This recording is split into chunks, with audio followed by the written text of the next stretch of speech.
And there's a certain irony to this. But this person at the time was separated, and we ended up in this incredibly serious conversation about why she ought to get back with her husband for the sake of her two boys.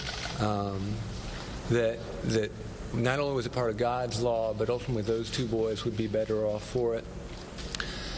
And we had this incredibly earnest conversation, and at the end of it, said, could I get your email? We swap emails, whatever.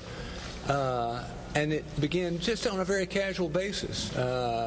Hey, I got this issue that's come up with my life, or vice versa. What do you think?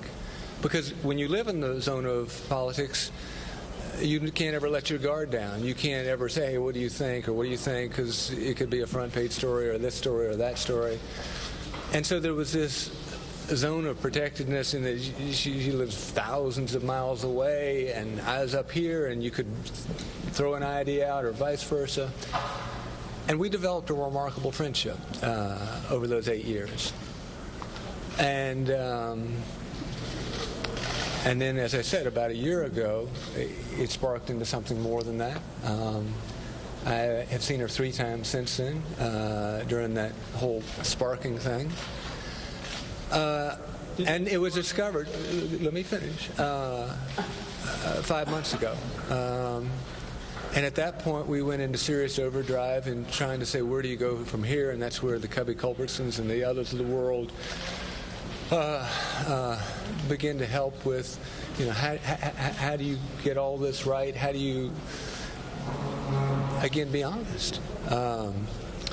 And so it had been back and forth and back and forth and back and forth. And the one thing that you really find is that you absolutely want resolution.